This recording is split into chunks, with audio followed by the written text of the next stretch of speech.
Euh, Merci de venir si nombreux un samedi matin pour 1 heure et demie de table ronde sur le thème portrait de femme. Alors oui, je suis un homme. Je prends ça comme un privilège. Longtemps, les femmes ont été cantonnées au rôle de personnages secondaires. Heureusement, les choses ont bien changé. Aujourd'hui, les femmes marquent de leur empreinte la richesse et la diversité de la culture contemporaine. Mais il est encore utile de s'interroger sur la place des femmes dans le monde, ce qui a été acquis de haute lutte et ce qu'il reste à conquérir. Quelle est maintenant la place des femmes dans la fiction? Écrit-on de la même manière un personnage féminin lorsqu'on est un homme ou une femme? Alors je suis très heureux d'accueillir nos 4 auteurs aujourd'hui. Wendy Guerra, qui est l'auteur de Un dimanche de révolution. Je parle simplement des derniers livres, pour l'instant publiés chez Buchet-Chastel. Laura Kaczynski, qui auteur bien connu des lecteurs français, dont le dernier livre est sorti il y a quelques semaines, Eden Springs, chez Page à Page. Lénie Zumas, dont c'est le premier roman en français, Les Heures Rouges. Et puis Claire Vae Watkins, qui est l'auteur des Sables de l'Amargosa chez Albin Michel. On va commencer par vous, Wendy, si vous voulez bien. Vous êtes née à la Havane en 70, poète, romancière, cinéaste. Vous incarnez le renouveau de la littérature cubaine. En France, vos romans sont parus chez Stock, les 3 premiers, Tout le monde s'en va, Mère Cuba et Posez nu à la Havane. Et le dernier, donc, que j'ai évoqué, Un dimanche de révolution, est publié chez Buchet-Chastel. Je vais revenir, pour commencer, sur votre roman Posez nu à la Havane, dans lequel vous vous inspirez de la vie de Anaïs Nin, dont le père était cubain, Joaquin Nin. En 1922, Anaïs Nin se rend à Cuba pour rencontrer sa famille paternelle. Et on sait qu'elle exprime dans ses journaux son intention d'écrire sur ce voyage à Cuba, mais visiblement, elle n'en a rien fait, on n'a rien retrouvé. Et vous vous inspirez de ce vide pour publier en 2010, en quelque sorte, son journal apocryphe. Voilà, je voudrais savoir comment est venue cette idée, pourquoi Anaïs Nin, un petit peu la jeunesse de ce livre. Est-ce que Anaïs Nin, pour vous, c'est un modèle, une inspiration? Buenos días, muchas gracias por invitarme al festival, gracias por estar aquí. Lo primero que iba a decir es que a las mujeres casi nunca se les debe decir la fecha de nacimiento, pero bueno, parece que en Francia se usa. Bon, alors je commence par la fin. Bon, je considère qu'on ne doit jamais donner la date de naissance d'une femme, mais bon, voilà, c'est comme ça. Et auparavant, bon, je suis très contente d'être ici. Merci de m'avoir invitée. No, es una broma porque Wikipedia existe. Bon, alors c'est une plaisanterie parce que Wikipédia existe. Muchas gracias por revivir mis días con Anaïs Nin. Alors merci de faire revivre mon époque avec Anaïs Nin. En Cuba todo el mundo, todas las mujeres intelectuales buscaban la casa de Anaïs Nin. Alors à Cuba, toutes les femmes intellectuelles cherchaient la maison d'Anaïs Nin. Mi madre era esa intelectual cubana de los 60, muy parecida a la maga de Cortázar, ¿no? Ma mère était une de ces intellectuelles des années 60, une intellectuelle cubaine, et qui ressemblait beaucoup à la maga de Cortázar. Que hay muchas canciones de la nueva trova cubana dedicadas a mi madre. Donc, beaucoup de chansons de ce qu'on appelle la nueva trova cubana sont dédiées à sa mère. Albis Torres se llama. Donc, la mère de Wendy Guerra s'appelait Albis Torres. Murió joven, pero antes de morir organizaba unas especies caminatas a buscar la casa de Anaïs Nin por toda la ciudad de La Habana. Alors, elle est morte jeune, mais avant, elle organisait des sortes de parcours dans La Havane pour chercher la maison d'Anaïs Nin. Anaïs Nin era lo más parecido a la cubana que nosotros veíamos como intelectual, porque decía todo en el diario sin callarse nada, sin filtro, ¿no? Donc, Anaïs Nin, dans son journal, parlait sans filtre, et elle était ce qui ressemblait pour nous le plus à une intellectuelle. Para mí, también como mi madre, la figura femenina era muy importante revivirla en una revolución machista leninista donde la mujer no tenía roles políticos visibles. Alors pour moi, comme pour ma mère, il était très important de faire revivre la figure de la femme cubaine intellectuelle à l'intérieur de cette révolution cubaine qui était, que Wendy qualifie de machiste léniniste. Porque yo siempre pido hacer el ejercicio, ¿no? Que es cerrar los ojos y pensar en la Plaza de la Revolución. Solo ves hombres con barba y es difícil, ¿no? Y siempre que se pueda revivir una figura femenina francesa, cubana y ponerla en la luz era importante para nosotros. Donc pour nous, c'était très important de faire revivre, de remettre en lumière une figure intellectuelle féminine, parce que je demande toujours de faire cet exercice, fermer les yeux, regarder sur la place de la Révolution, on ne voit que des hommes, des barbus. Está Anaïs Nin hecha una cubana, venida a cubana en mi novela Posée nue en La Habana, Posada desnuda en La Habana. Donc dans mon roman Posée nue La Havane, donc Anaïs Nin arrive, devient cubaine. Es como una reencarnación apócrifa. Donc j'ai fait comme une réincarnation apocryphe.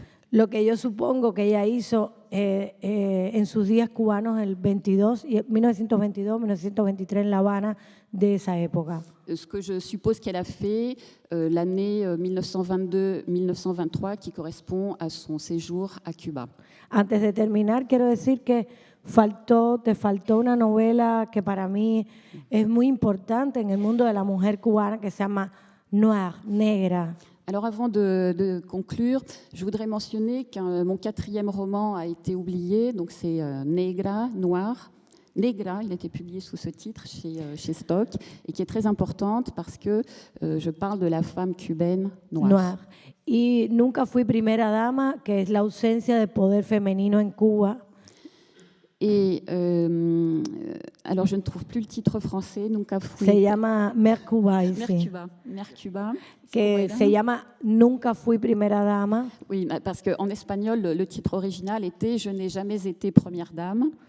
Que es la relación íntima entre Fidel Castro y Celia Sánchez Manduley, su mujer y secretaria de Estado, que no se sabía nada sobre esto. Donc, il raconte la relation intime entre Fidel Castro et Celia Sánchez Manduley, qui était sa secrétaire, mais leur relation n'était pas connue. Entonces, Anaïs Nin, la negra, y Celia Sánchez Manduley, mi madre, y moi misma, yo misma como alter ego, son para mí una reivindicación de la mujer cubana, yo creo. Donc pour moi, tous ces personnages, Merci. Anaïs Nin, Noir, Celia Sánchez, sont des réincarnations, mes alter ego. Merci. Laura, vous êtes née au XXe siècle. En France, on vous présente plus, hein, vous avez une vraie cote d'amour avec le lectorat français. Donc, on l'a dit, votre dernier recueil, Eden Springs, est publié aux éditions Page à Page. Vos poésies et vos nouvelles sont publiées par Page à Page, et puis vos romans par les éditions Bourgois. On peut citer Les Revenants, Esprit d'hiver, À moi pour toujours. Et certains de vos romans ont été adaptés au cinéma, comme Suspicious River, White Bird, La vie devant ses yeux. Bon. la plupart de vos livres, notamment par exemple Un esprit d'hiver, l'héroïne est une femme. Dans À moi pour toujours, on a également une femme au premier plan. Dans la plupart de vos livres, on a des mères de famille, des jeunes filles. Enfin, voilà, les personnages principaux sont en grande majorité des femmes. Vous êtes vu ici un petit peu en France avec Joyce Carol Oates comme vraiment l'écrivain qui donne la parole aux femmes. Ça peut paraître un peu incongru parce qu'on ne se pose pas cette question pour les hommes. Est-ce que c'est quelque chose néanmoins que vous revendiquez, le fait que vos romans soient la plupart du temps des romans de femmes?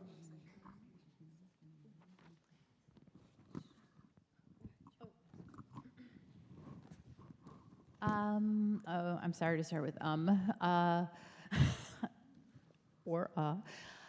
I don't, it's not something I think about really. I am a woman and I had a mother. I was an only child and I had a conflicted relationship with my mother, and as she had with her mother, and they were also only daughters who had mother issues. And so I just write, I guess, what I know and where I'm from without, I never try to write anything with, I never have an idea in mind that I'm going to, that I'm trying to say something. I developing characters and I put them in a situation, and often it's a familiar place and time to me, although much worse things happen to my characters than happen to anybody in my real life. They never found anybody in the freezer in my basement or anything, but something horrible happens to people that are just the women I know and the experience that I have led. I would like actually to write a novel about or have a main character or write from the point of view of a man. I don't know if I could do that, but I would have no problem doing that. However, I really, I just, at this point, just write with the material that I have, which is, girlhood, womanhood, being a daughter, being a mother, and that's where I find myself, but not for any particular purpose.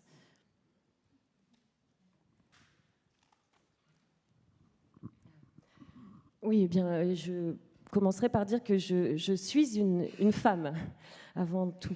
Et j'ai eu une mère. Je suis fille unique et j'ai eu une relation un petit peu conflictuelle avec ma mère, qui elle-même avait aussi une relation conflictuelle avec la sienne. Donc je suis une femme qui connaît bien, pour les avoir vécus, les problèmes que l'on peut avoir, les problèmes avec sa mère, les problèmes de femme. Donc j'écris à propos de ce que je sais, j'écris à propos de là où je viens, et puis je n'ai pas forcément une idée particulière, un but précis, un plan d'action quand je commence à écrire. Je me mets juste à élaborer, à créer des personnages que je place dans certaines situations, mais c'est vrai que souvent ces personnages vivent dans des endroits qui me sont familiers et vivent aussi à une époque qui m'est familière. Bien évidemment, comme vous le savez, il leur arrive des choses quand même beaucoup plus graves que ce qui peut m'arriver moi dans la vraie vie. C'est vrai que moi je n'ai jamais retrouvé de cadavre dans mon congélateur ou à la cave. Donc les femmes, les gens à propos desquels j'écris, ce sont les femmes que je connais. J'écris à partir de mon expérience. J'aimerais bien peut-être un jour écrire un roman avec le point de vue d'un homme, mais je ne suis pas vraiment sûre d'en être capable. Je ne saurais pas par où commencer. Donc voilà, j'écris à propos de la matière qui m'est donnée comme ça, naturellement, donc c'est-à-dire ce que c'est que d'être une jeune fille, ce que c'est que d'être une femme, les relations mère-fille. Et c'est comme ça que j'arrive à trouver mon identité, ma voix. Mais comme je le disais, je ne fais pas ça consciemment, de façon intentionnelle. Merci. Lénie Izoumas, vous êtes née la même année que moi. Et vous êtes l'auteur de 2 romans, dont Les Heures Rouges, qui vient d'être traduit en français.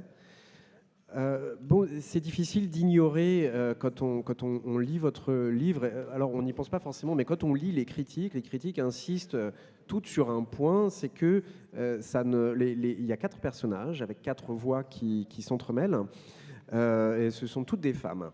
Elles sont 4, donc il y a une biographe qui essaye d'avoir un enfant. Il y a une mère qui, elle, est un petit peu désolée d'avoir des enfants. Il y a une fille et qui va tomber malencontreusement pour elle enceinte, et une guérisseuse qui exerce un petit peu illégalement son art. Moi, j'ai lu un certain nombre de chroniques sur votre livre, et c'est vrai que les chroniqueurs, notamment masculins, ont l'air assez esbaudis de constater que il y a 4 femmes, quoi. Oui, ça peut arriver. Dans un roman écrit par un homme, on ne se poserait pas la question. S'il ne parlait que d'hommes, on ne dirait pas, voyons, que c'est un roman encore, un truc de mec. Bon. Donc, est-ce que c'est quelque chose, est-ce que vous le ressentez, ça? Est-ce qu'on vous fait souvent la remarque? Et est-ce que vous pensez qu'il y a un retard à rattraper, peut-être dans les mentalités par rapport à ça? Merci.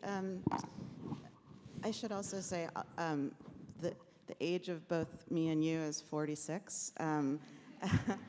Oui, je voudrais aussi préciser que notre âge commun est 46 ans.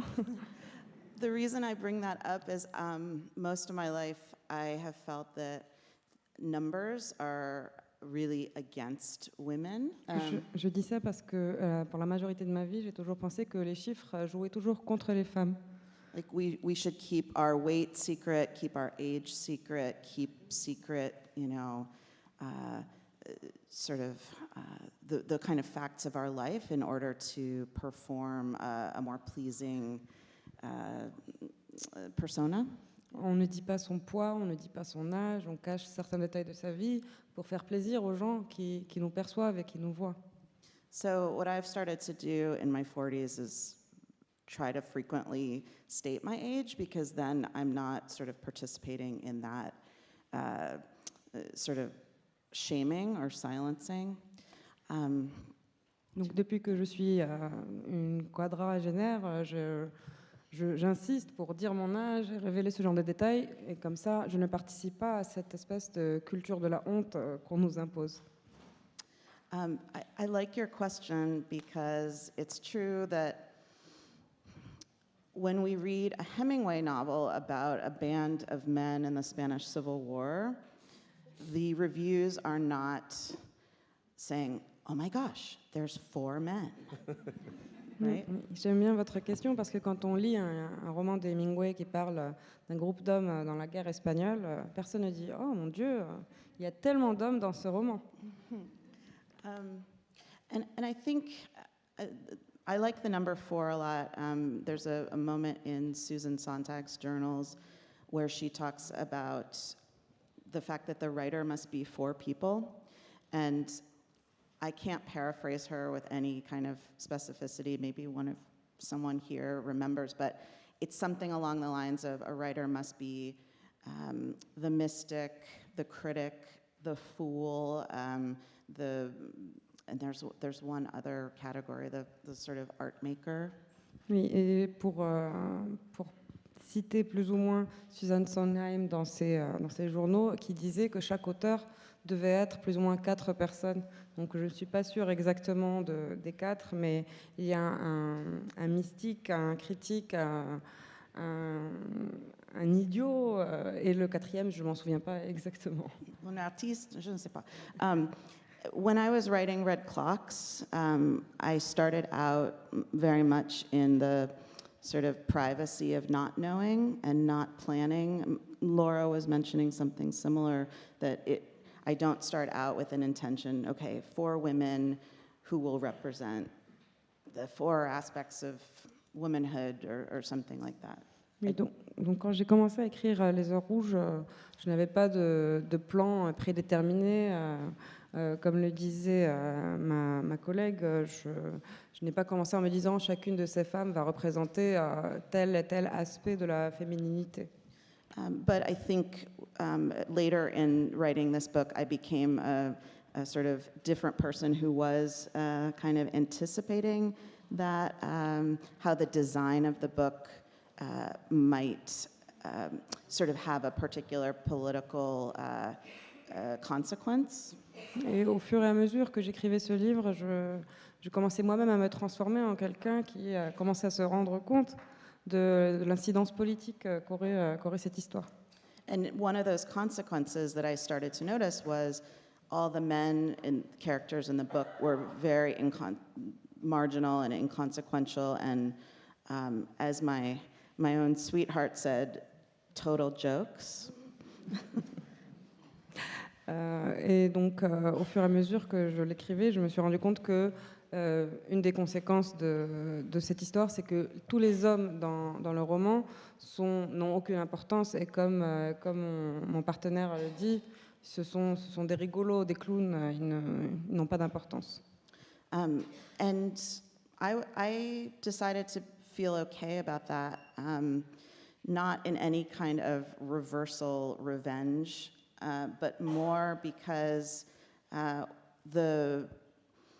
the lives I wanted to make space for were not those lives. And so I stayed with that decision and I didn't change the design of the book.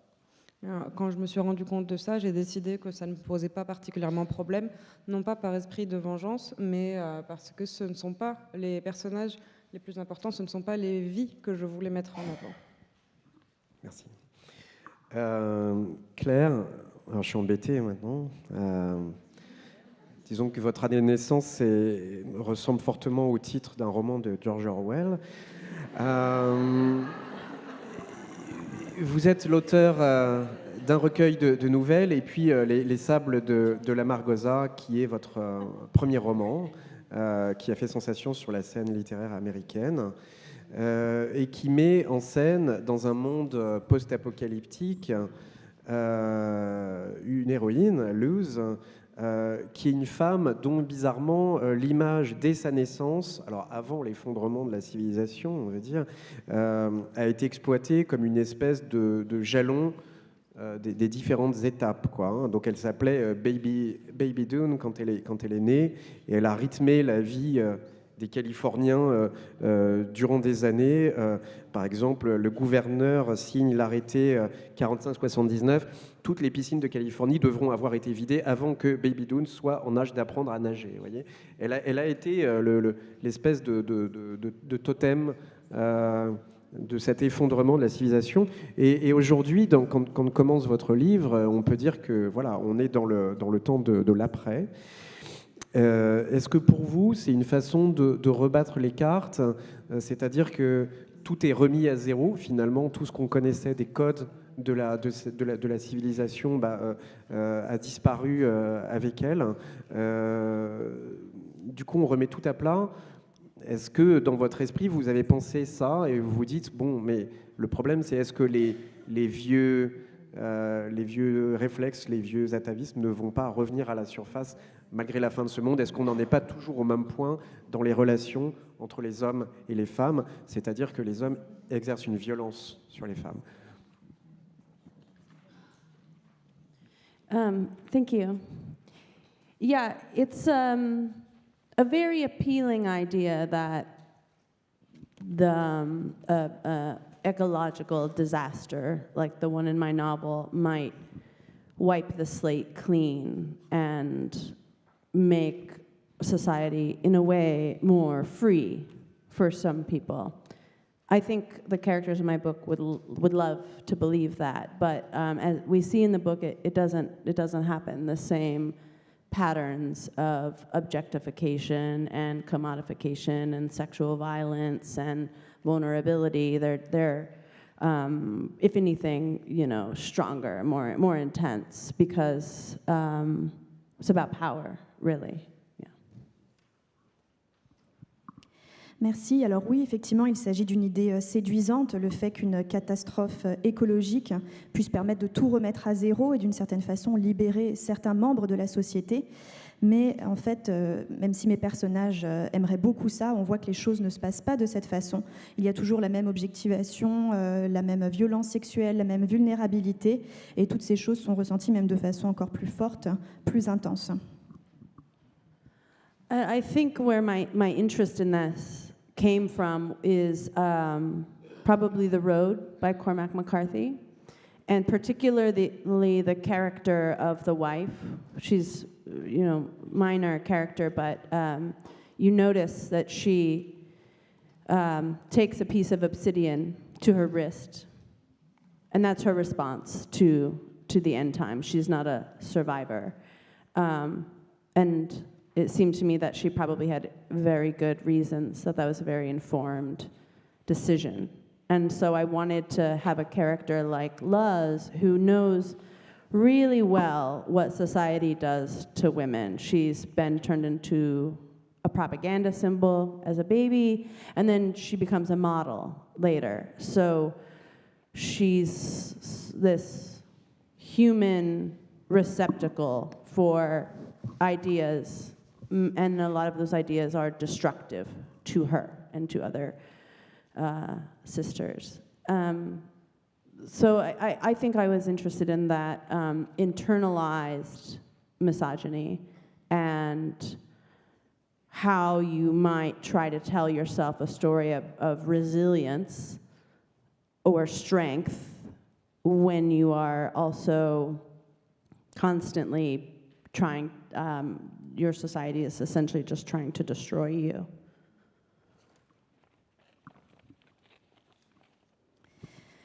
Je pense que j'ai trouvé mon inspiration dans La Route de Cormac McCarthy et surtout dans le personnage de la femme, qui est un personnage secondaire qui décide d'attacher de l'obsidienne à son poignet.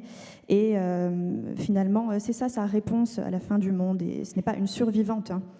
Et je pense qu'elle avait une bonne raison de faire ça, que c'était une décision éclairée. Et c'est pour cela que moi j'ai choisi donc le personnage de Luz, qui a très bien conscience de ce que la société fait aux femmes.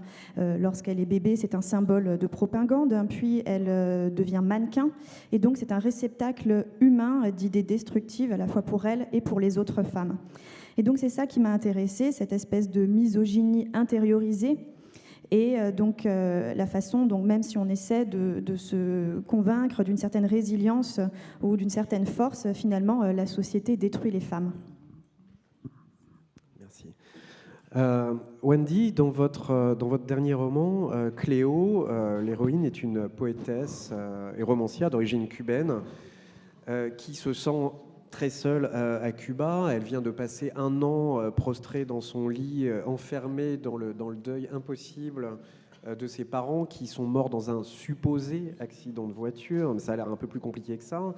Elle cherche une reconnaissance littéraire qu'elle a du mal à obtenir. Elle est en butte à l'inimitié des exilés cubains, mais aussi des Cubains de l'intérieur, qui, pour d'autres raisons, elle est solitaire, elle devient un petit peu paranoïaque, elle a des doutes sur la qualité de son œuvre littéraire. Vous-même, vous êtes visiblement plus reconnu à l'étranger que dans votre propre pays, parce que c'est difficile d'être écrivain à Cuba. Qu'est-ce qu'il y a de vous en Cléo? Cleo dice su edad siempre en el libro. Bon, alors Cléo donne son âge dans le livre. No, realmente desde todo el mundo se va, desde mi primera novela todos se van. Alors depuis mon premier roman, tout le monde s'en va. Yo uso una columna vertebral propia. J'ai ma propre colonne vertébrale. Y me voy robando de mi contexto historias que están enterradas en la vida de mis contemporáneos. Et je vole des histoires qui sont volées dans la vie de mes contemporains. Yo escribo esta novela porque en el 2010 me hacen caballero de las artes y las letras de Francia. Donc j'écris ce roman parce qu'en 2010, j'ai été nommé chevalier des arts et lettres en France. Y el día que me van a dar la medalla me preguntan si me la pueden dar aquí en Francia o en La Habana. Y yo no tengo muchos amigos en Francia y pido que me la den en La Habana. Alors on m'a demandé si je voulais recevoir cette médaille en France ou à La Havane. Comme j'ai pas beaucoup d'amis en France, j'ai demandé qu'on me la donne à La Havane. Y mis amigos más cercanos sabían que tenían que ir, pero era un compromiso político ir a aplaudir una novela de alguien que es considerada poco menos que una disidente, ¿no? Alors mes amis qui étaient invités se trouvaient dans une situation difficile parce que c'était compliqué d'aller assister à la remise de médailles de quelqu'un qui était considéré comme une dissidente. Era terrible porque estábamos allí celebrando algo que les podía hacer daño a ellos como cubanos. Donc c'était un engagement politique, c'était difficile parce que ça pouvait leur causer du tort à eux-mêmes. Cuando salimos de la zona diplomática, nos pidieron el carnet de identidad en la calle, la policía. Alors quand on est sorti de la zone diplomatique, on nous a demandé nos papiers d'identité dans la rue. Y yo dije, tengo que escribir una novela que hable de mis dos mundos. Et donc j'ai dit, je dois écrire un roman qui parle de mes deux mondes. Y empecé a tratar de recordar, no mi propia vida, pero la vida de todas las mujeres cubanas, como Dulce María Loinás, por ejemplo. Et donc j'ai essayé de me souvenir, non pas de ma propre vie, mais des femmes cubaines, par exemple l'auteur Dulce María Loinás, Premio Cervantes, qui a reçu le prix Cervantes, que pasó 40 años encerrada en su casa en La Habana, no salía nada más que al médico. et qui a passé 40 ans enfermée dans sa maison à La Havane. Elle ne sortait que pour aller chez le médecin. Y que el gobierno cubano no aceptaba como escritora hasta que le dieron el Cervantes. Et le gouvernement cubain ne l'acceptait pas comme écrivain jusqu'au jour où elle a reçu le prix Cervantes. Y también muchas mujeres poetas presas políticas que vivieron en La Habana en un estado de résilience, como ella dice. Et aussi beaucoup de femmes cubaines qui ont été prisonnières politiques et dans un état de résilience, comme vous avez mentionné tout à l'heure.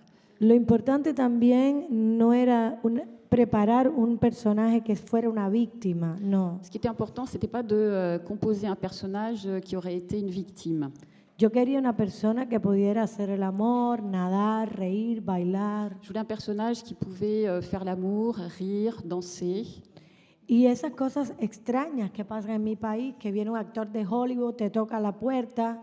Et ce genre de choses étranges qui arrivent dans mon pays, un acteur d'Hollywood vient frapper à ta porte. O en el caso mío, que tocó la puerta Sting, por ejemplo. Ou dans mon cas personnel, c'est Sting qui est venu frapper chez moi.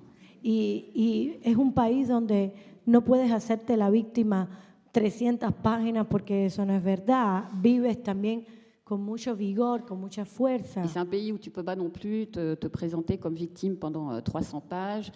Tu as aussi de la force.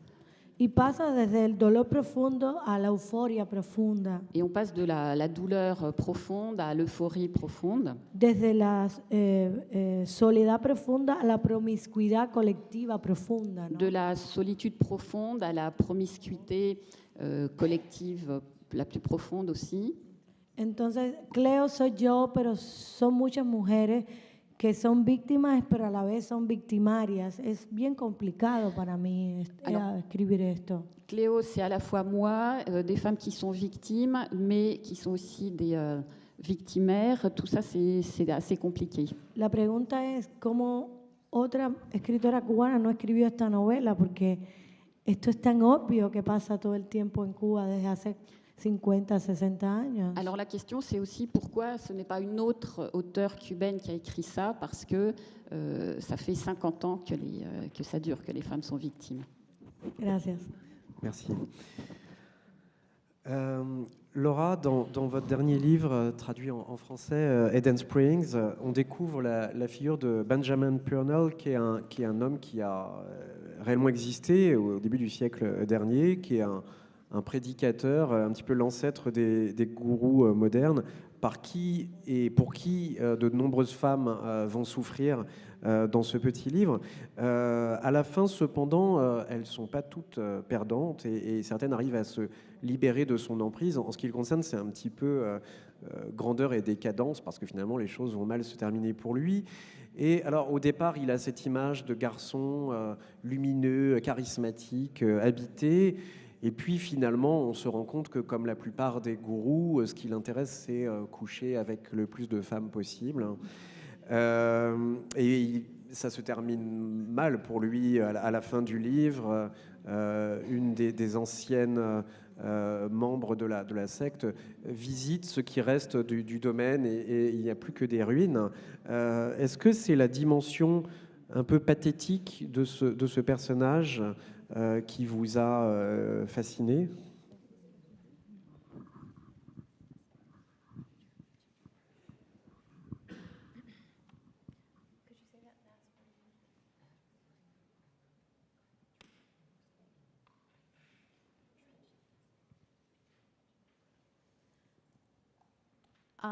I was just asking for clarification about the last question. I think I was just fascinated with him. I don't know that, I mean, also it's based on a true story, which did end badly for him.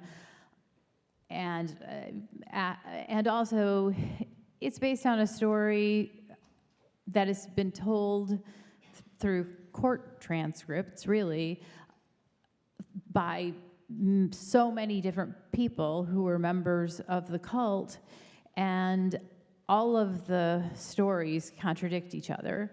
So the truth is just impossible to find. And therefore, all I felt I could really do was imagine who he was, what must have been his attraction in the beginning, because apparently, I mean, he managed to bring thousands of people to him, and if those whose stories are true say, and if it's true, which I believe it probably is, that he was very abusive to a lot of women, and also that men were so enamored of him themselves that they allowed their wives and daughters to be abused by him. I thought, well, that's a very, at some point, he must have been incredibly charismatic and able somehow to cast this spell on people. And you know, his own aging perhaps made, you know, changed his ideas, or his, you know, the worsening of his abuse. But the real question, I think, that it can't be answered about whether or not, I mean, everybody's pathetic when we get old and we die. But I wondered, well, was he a predator? Was he born a predator? Or was he so magnetic, charismatic, so talented, so interesting, so good looking that he got so much attention that it gave him the opportunity to become a predator in a way that maybe a lot of people would like to be or would be if given that opportunity. So yeah, I was fascinated by him, but I don't think it was about his downfall. It was about, well, what was the truth about that guy, which we'll never know.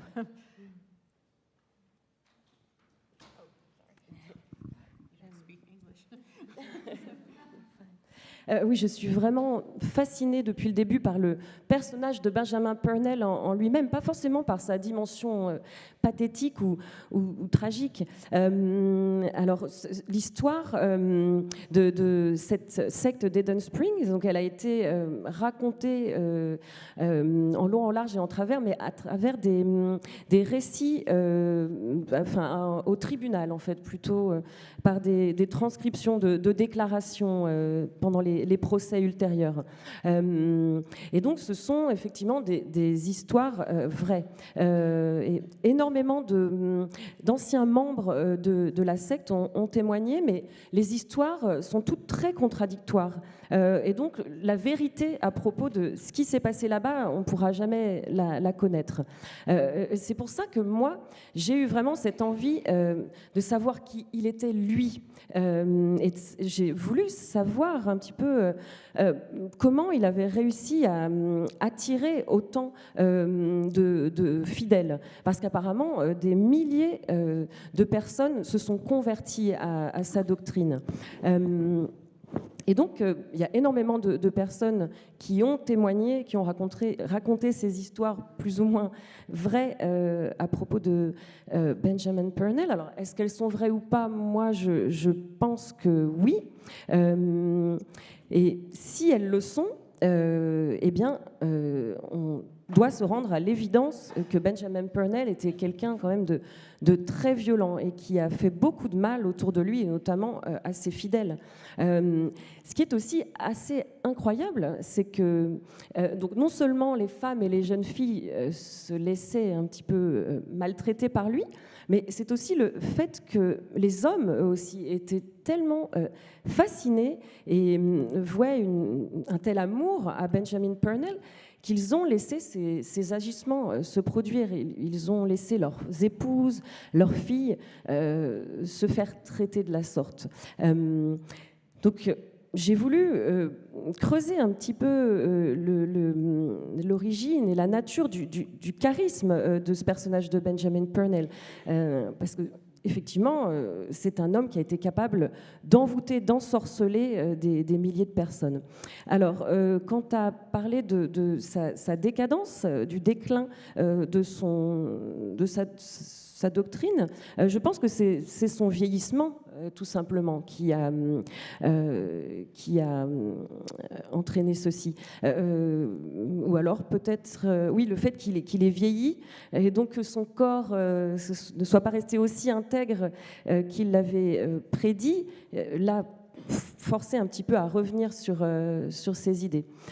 C'est peut-être aussi que eh bien, les maltraitances, etc., qu'il faisait subir à ses fidèles, et notamment aux femmes, se sont empirées avec le temps. Donc c'est allé peut-être un petit peu trop loin. Alors pour revenir à son côté pathétique, est-ce qu'on ne l'est pas tous un petit peu pathétique quand on vieillit et puis qu'on approche de la mort? Voilà. Alors moi j'ai voulu essayer de résoudre un peu cette énigme, savoir si Benjamin Purnell était un prédateur né ou si au contraire c'était ce magnétisme incroyable qu'il avait, parce que il avait apparemment beaucoup de talent, il fascinait les gens, il était très très très très beau. Est-ce que c'est tout ça, cette aura qu'il avait, qui au final lui a donné l'opportunité de devenir un vrai prédateur? Donc évidemment, on n'aura jamais la réponse, mais j'ai voulu creuser dans cette direction. Et parce qu'un prédateur, si on a l'occasion d'en devenir un, est-ce qu'on ne saisirait pas tous justement cette opportunité? Merci. Lénie, dans votre roman Les Heures Rouges, la maternité est au cœur de la problématique du livre. On est dans une société pas si éloignée de la nôtre où les femmes n'ont plus le droit d'avorter. L'avortement est devenu illégal et bientôt on ne pourra plus adopter non plus. En France, alors j'imagine que c'est un petit peu la même chose aux États-Unis. Quand vous êtes une femme, que vous avez 30, 35, 40 ans, on vous demande tu n'as pas d'enfant, tu comptes en avoir un. Pourquoi c'est bizarre, tu as des idées préconçues sur le sujet. Qu'est-ce qui ne va pas chez toi presque? C'est assez courant. Est-ce que vous pensez que le fait de mettre la maternité, le fait que la maternité soit au cœur de la problématique de la femme, la façon dont elles doivent se définir par rapport au monde, est-ce que c'est quelque chose qui est intériorisé, qui est vraiment inhérent à la condition féminine, ou est-ce que c'est quelque chose que la société fait peser sur les femmes? The last part of your question was central to my own questioning when I started writing this book. La dernière partie de votre question était vraiment au centre de la question quand j'écrivais ce livre. The book started from my own pain, anxiety, fear around my desire to become a mother, which was a very, for me, it was very complicated because for much of my life, I had not thought about it. I've been a feminist. That's been at the sort of core of my identity since I was a teenager. And suddenly, I felt like a cliche because I was sitting here being like, I really want a baby, what do I do about that? Because I also was dealing with infertility. C'était compliqué pour moi parce qu'au tout début, quand j'ai commencé à écrire ce roman, je me suis inspirée de ma propre douleur, ma propre angoisse autour de la maternité.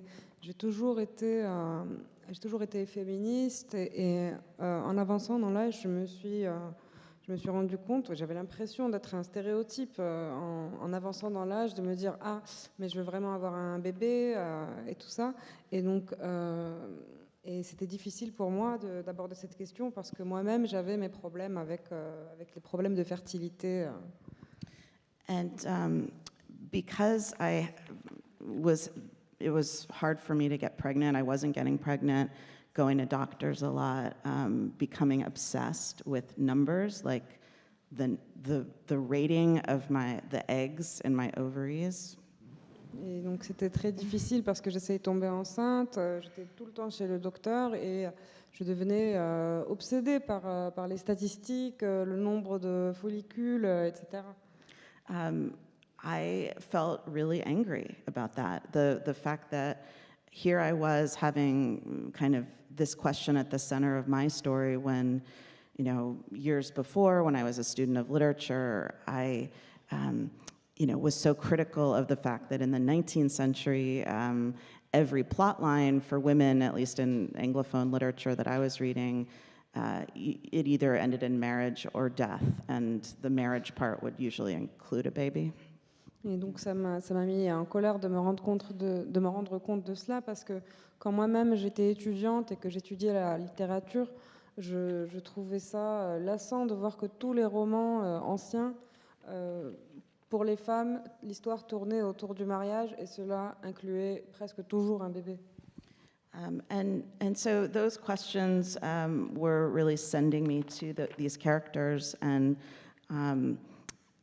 in no way, shape, or form did I want to write a book that defined women according to their reproductive capabilities. Instead, I wanted to really kind of wrestle with that question of how our reproductive capabilities are sort of exert such pressure on our lives, whether it's internalized or externalized, and that also has everything to do with the ability to access an abortion. Et donc, je ne voulais absolument pas écrire un livre qui définissait les femmes par leur capacité à avoir des enfants. Mais le fait que mes personnages soient confrontés à ces questions, ça permet de se poser la question, est-ce que c'est vraiment interne? Est-ce que c'est la société qui nous impose cela? Et ainsi de suite. Merci. Claire, je voudrais vous poser une question qui concerne votre père. Donc, si c'est quelque chose qui vous gêne ou qui vous embête? On peut passer directement à une autre question. Ok. Votre père, bon, on peut en parler parce que c'est une information qui se trouve assez facilement sur Internet notamment, et que vous avez déjà évoqué en interview. Votre père, Paul, était un acolyte de Charles Manson, donc qui s'est rendu coupable, vous savez, dans les années 60 d'un massacre assez abominable à Los Angeles. Alors, il a la particularité, votre père, de s'être détaché de la secte de Manson avant ces meurtres-là, et pour cette raison, il n'a pas vraiment été inquiété, mais il était quand même en amont chargé, si j'ai bien compris, de recruter des jeunes filles pour la secte de Manson. Vous semblez relativement en paix avec ça. Et j'ai cru comprendre que peut-être c'était un sujet sur lequel vous alliez écrire. Dans votre livre et dans vos interviews, on sent une personnalité féministe, vraiment une femme de son temps qui a envie d'en découdre avec ses problématiques. Est-ce que la personnalité et l'histoire de votre père ont joué un rôle dans votre formation, dans votre idéologie féministe et dans la femme que vous êtes aujourd'hui?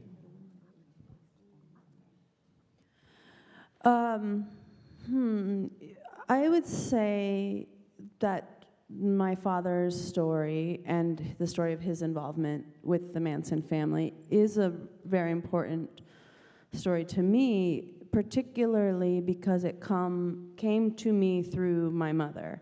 My father died when I was 6, so I learned about my father's involvement with Manson from my mother. And the phrase, Charles Manson's #1 procurer of young girls, that's my mom's phrase. She was really honest, very frank about his role. He wasn't a hero, and he wasn't a villain, and she never denied the role that misogyny and violence against women played in what Manson did. He wouldn't have been able, as so often happens with public tragedies, it began at home with violence against women, with essentially trafficking women. You know, I think a lot of those girls, as we call them, I now view them as being essentially enslaved there. So I wouldn't say, it's never been like an uncomplicated story in my family and in the larger culture. And I wanted to write about it in a way that didn't sensationalize or flatten and didn't ignore also. It's very comforting to think of someone like Charles Manson as a cultural anomaly, but in fact his values were the American values: violence, racism, misogyny. So he's not really an outlier, but more of a hyper-masculine, hyper-American figure, I would say.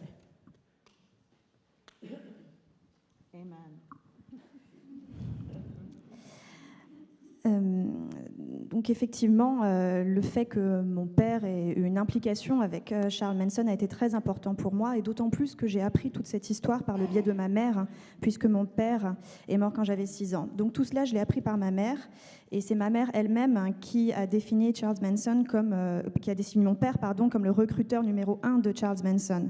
Elle a toujours été très honnête avec moi. Elle ne l'a pas défini comme un héros ni comme un méchant. Elle n'a jamais nié le rôle que la misogynie ou la violence vis-à-vis des femmes ont pu jouer dans les actions de Charles Manson. Et Effectivement, donc, que ce soit pour moi ou dans la culture en général, c'est une question de violence vis-à-vis des femmes qui étaient, on peut le dire, des esclaves. Donc je ne peux pas vraiment dire que les choses ont été faciles, que ce soit au niveau de ma famille ou au niveau de la culture en général, mais j'ai voulu écrire sur cette histoire d'une façon qui ne soit ni sensationnaliste, ni dans l'édulcoration. Et c'est vrai qu'on peut se rassurer en se disant que Charles Manson est une sorte d'anomalie culturelle.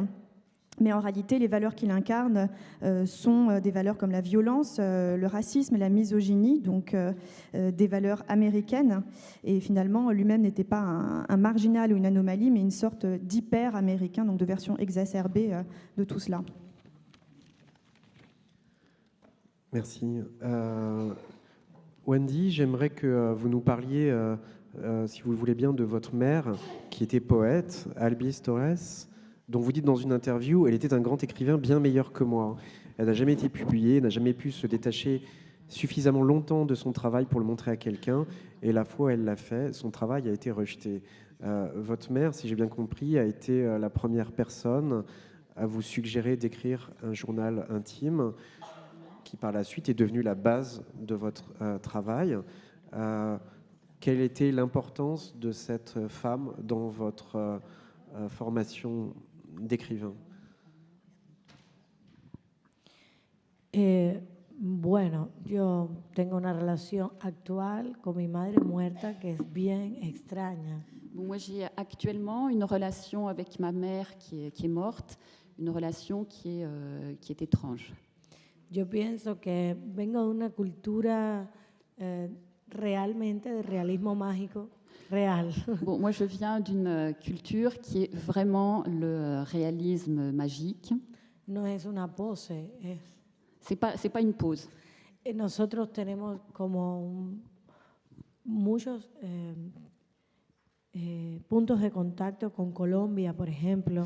Nous avons beaucoup de contacts avec la Colombie. Con la costa colombiana. Avec la côte colombienne.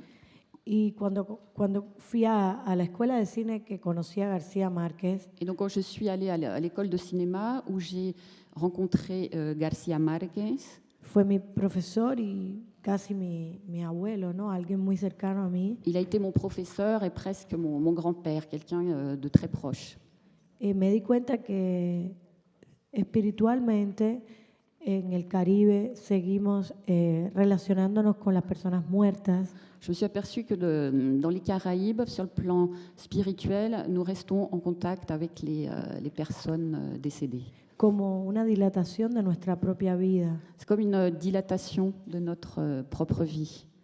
Y yo creo que todo esto que me está pasando en el mundo, en España, en Nueva York o aquí, je crois que tout ce qui m'arrive partout dans le monde, en Espagne, à New York, ici, es como un gran acordeón que se abre para que mi madre pueda decir lo que piensa. C'est comme un grand accordéon qui s'ouvre pour que ma mère puisse dire ce qu'elle pense.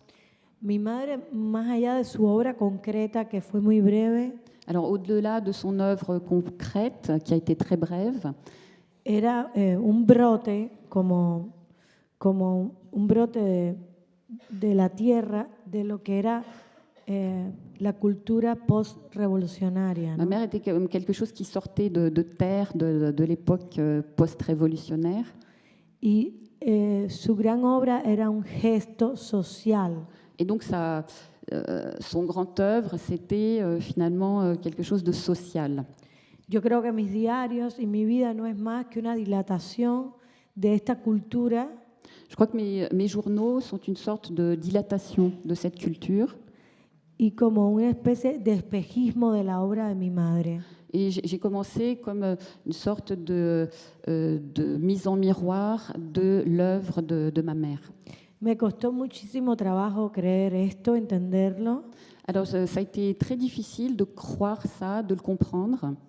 Pero en 2 años cumplo 50 años, creo que es el momento de darse cuenta Alors, de estas cosas. Oui, dans 2 ans, j'aurai 50 ans, donc je pense que c'est le moment de comprendre tout ça. Y asumir que, como en las ceremonias de té japonesas, que son las ceremonias de muerte, en Japón, et de comprendre que, comme dans les cérémonies du thé au Japon, qui sont en fait les cérémonies de célébration de la mort, uno toma el rol de los padres on prend le rôle des parents y es el refinamiento de este trabajo et c'est le raffinement de ce travail lo que te lleva a ser una mejor persona, ¿no? qui nous pousse à devenir meilleurs. Yo creo que hoy aquí está mi madre en mí Je crois qu'aujourd'hui, ma mère est ici en moi y en mi obra también. et dans mon œuvre. Laura, dans une interview, vous dites que vous sentez intuitivement que les femmes ont du pouvoir sur les hommes. Dans un certain nombre de vos romans, les femmes pourtant sont copieusement maltraitées et victimes d'une façon ou d'une autre de la violence des hommes. Est-ce que vous avez cette vision un petit peu, entre guillemets, sorcière de la femme, ou mystère irréductible de la femme, qui finalement effraierait les hommes et serait une des raisons de leur violence à leur endroit, comme on peut être violent ou agressif envers quelque chose qu'on ne comprend pas ou qu'on n'arrive pas à circonscrire?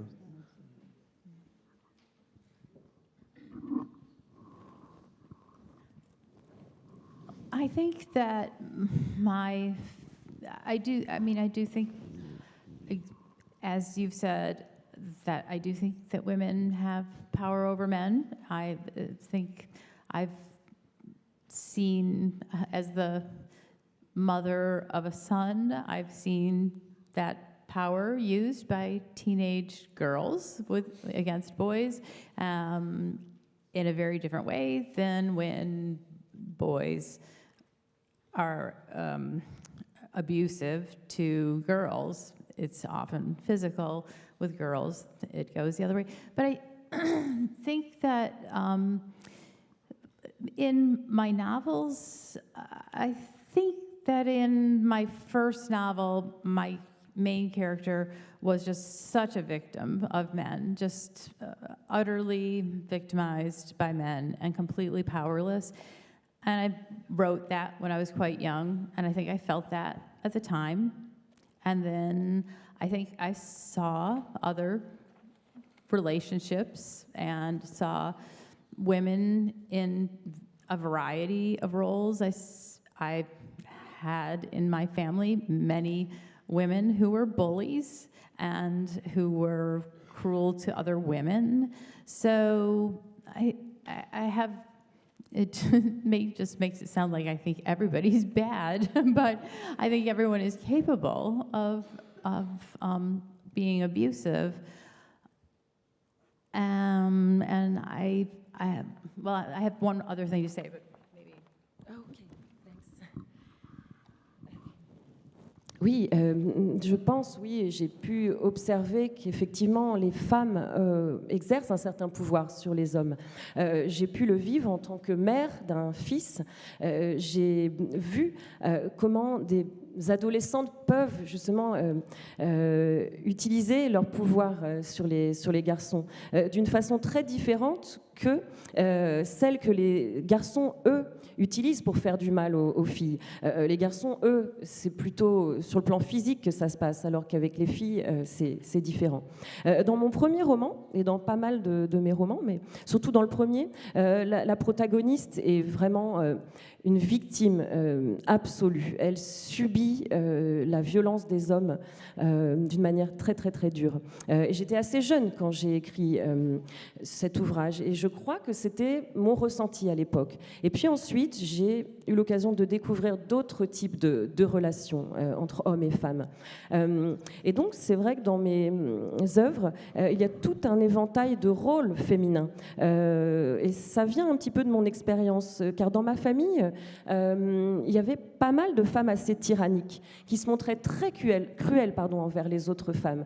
Alors, je suis désolée, je donne un peu l'impression de dire que tout le monde était vraiment méchant et mauvais. Voilà, je voulais dire autre chose, mais je m'arrête là.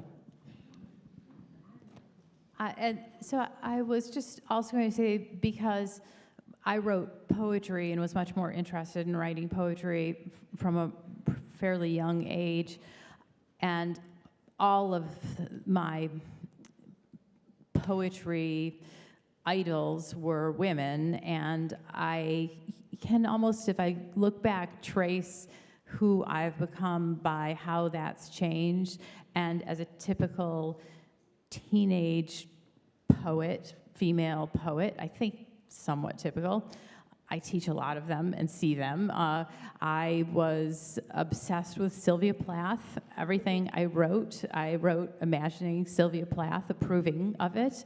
And of course, she was a victim. And I, later became less interested in that and much more interested in the many women poets who are, who wrote from points of great strength and with joy about their lives, and were not victims. And so I think, a lot of my shifting ideas about women in literature might come from the models of writers that I've grown to appreciate as I've changed.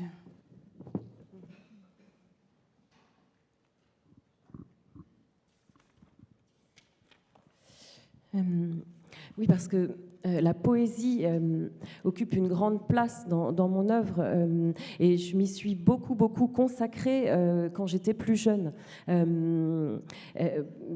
Principalement parce que je lisais beaucoup de poésie à cette époque-là et mes idoles étaient des personnages, des figures féminines.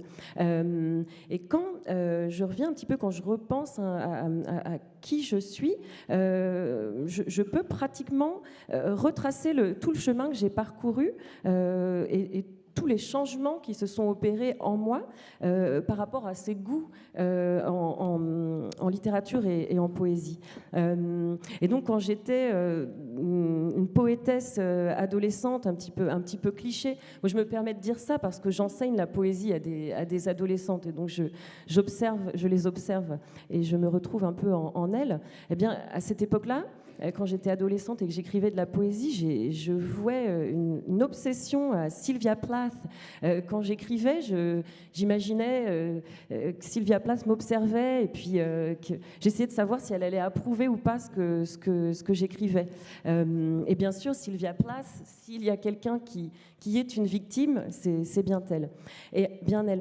Ensuite, en grandissant, j'ai commencé à m'intéresser à d'autres poétesses, à d'autres figures qui, elles, n'étaient pas forcément des victimes, qui écrivaient avec beaucoup de force, avec de la joie, et qui avaient la joie de vivre.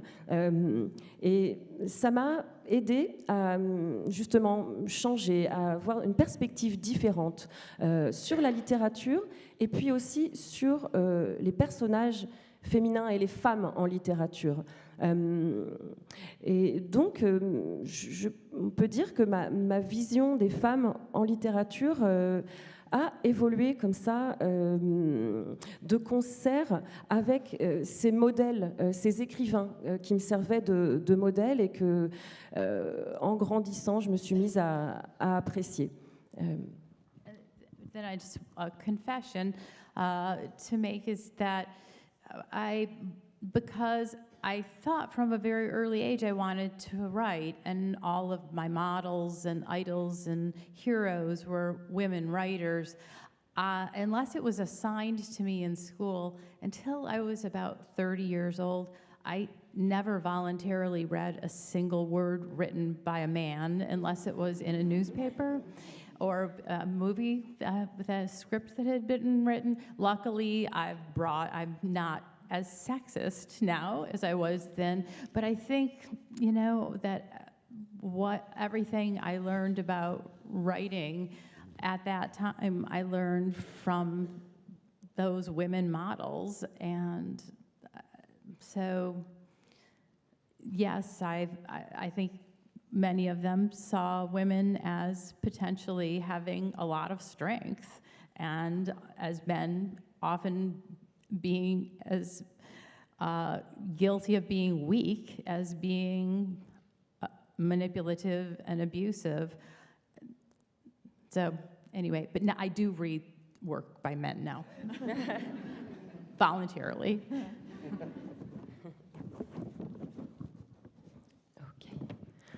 Alors j'ai un aveu à vous faire. Eh bien, puisque depuis mon plus jeune âge, je savais que j'allais devenir écrivain, je voulais devenir écrivain, et je lisais principalement des auteurs féminines. C'était parce que mes héros, mes idoles, voilà, étaient des auteurs féminines.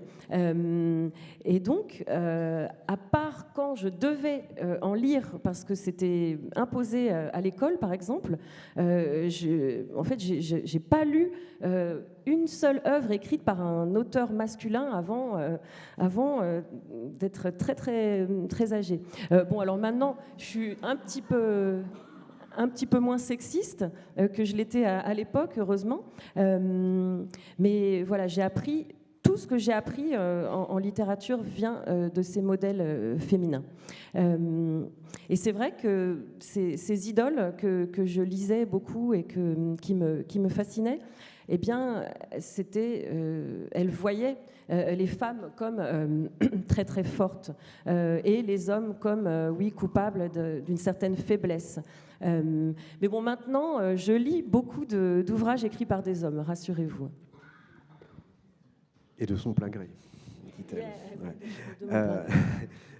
Lénie, on a vécu une année un petit peu particulière avec le mouvement MeToo des deux côtés de l'Atlantique. On a pu avoir l'impression que la cause féministe avançait, que la parole se libérait. Dans votre livre, qui dépeint une Amérique étrangement proche de la nôtre, vous décrivez le retour du religieux, de la morale et de nouveau des interdictions dont les principales victimes sont les femmes. Et moi, j'ai eu l'impression, en vous lisant, que ce monde, non seulement n'était pas si éloigné du nôtre, mais que c'était vraiment quelque chose qui était susceptible d'advenir. On le voit en ce moment. Est-ce que vous ressentez la nécessité d'une extrême vigilance par rapport à tout ça? C'est-à-dire, est-ce que vous avez l'impression que ce qui a été acquis sur le plan de la lutte pour l'égalité des hommes et des femmes peut être perdu? Et est-ce qu'il peut y avoir des régressions sur ce plan? Oui, absolument. I do think we have to be hyper vigilant right now. I mean, I guess always, but I'm glad you brought up the word religion, because it's sort of this open secret in the United States that evangelical Christians are really powerful in our government. Oui, absolument. Je pense que nous devons d'être extrêmement vigilants aujourd'hui, mais également toujours. Et je suis contente que vous ayez abordé le thème de la religion, parce que c'est en quelque sorte un secret de polichinelle aux États-Unis que les chrétiens évangélistes sont extrêmement puissants politiquement. I think a lot of Americans, and I used to be one of them, like to think of our country as having a lot of separation of church and state and being secular, but it really does not. Je pense que beaucoup d'Américains, et j'en faisais partie avant, aiment bien se raconter qu'il y a une vraie séparation de l'Église, entre l'Église et l'État aux États-Unis, qu'on est véritablement un pays laïque, mais malheureusement, ce n'est pas vraiment le cas. And I think there is... I'm really happy about that so many of the conversations that have been not started, but kind of amplified by Me Too are happening. But I fear that, while certain things are happening on social media or in the news, for a lot of American women, the situation in Les Heures Rouges is already true. They have essentially no access to reproductive health care. Et bien que je sois heureuse de voir que beaucoup de débats et de discussions ont été amplifiés et encouragés par le mouvement MeToo, malheureusement, il est vrai que pour beaucoup de femmes américaines, la réalité que je décris dans Les Heures Rouges est vraie aujourd'hui. Elles n'ont pas accès aux soins pour leur système reproductif, etc. Donc, malgré ce que l'on voit dans les médias sociaux ou dans le journal télévisé, pour beaucoup de femmes, c'est la réalité aujourd'hui. Yeah, there are several states in the United States where there's only one or two clinics where someone can go to terminate a pregnancy. Il y a beaucoup d'États aux États-Unis où, comme vous le savez, les États sont vastes et il n'y aura qu'une seule clinique où on peut aller pour interrompre une grossesse, par exemple. So obviously, that scarcity affects disproportionately women who don't have a lot of money or other resources to access this care. Et donc, ce manque de cliniques affecte principalement les femmes aux moyens financiers limités qui ne peuvent pas se déplacer et aller avoir accès à ce genre de soins. And just the last thing I'll say is, I think it's for this very reason it makes me uncomfortable sometimes to talk about Les Heures Rouges as a dystopia, because in effect it is kind of the current situation, not for privileged women in the U.S., but soon maybe even for us as well. Et c'est pour cette raison que je n'aime pas beaucoup parler de mon livre comme une dystopie, parce qu'en réalité, c'est déjà le cas pour beaucoup de femmes, pas celles qui ont certains privilèges financiers, quoique cela pourrait changer dans l'avenir et nous inclure également. Merci. Claire, vous avez publié il y a quelque temps un essai qui s'appelle On Pondering, ce qui peut se traduire par comment se conformer aux exigences d'autrui, en gros. Alors, il n'est pas disponible en français, à ma connaissance, cet essai, mais il a fait grand bruit aux États-Unis. On en a beaucoup parlé sur les réseaux sociaux. C'est un texte très intéressant dans lequel vous dénoncez une sorte de système dominé par le mâle blanc patriarcal, auquel, à vous croire, les femmes, y compris les écrivains, se plieraient par instinct, comme s'il fallait satisfaire aux exigences de ces messieurs. Et vous dites en gros qu'il faut en finir avec ce modèle. Est-ce que vous pourriez préciser un petit peu, déjà, est-ce que je ne dis pas trop de bêtises, et préciser pour les auditeurs la pensée qui est développée dans cet essai?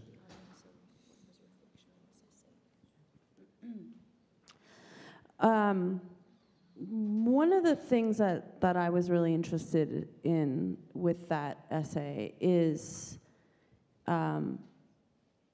my own internalized, the way that I think what I say is that I have rebuilt a working miniature replica of patriarchal thought inside of me. And the realization that I had that it seems obvious in a way, but it was a realization to me that I probably wrote differently because of that. Unlike Laura, I hadn't really read that many women when I was coming of age as a writer.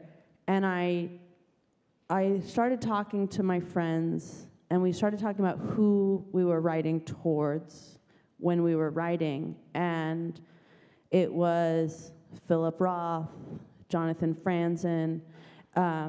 It's not to say that we don't admire that work, but that I think I was personally seeking some sort of approval.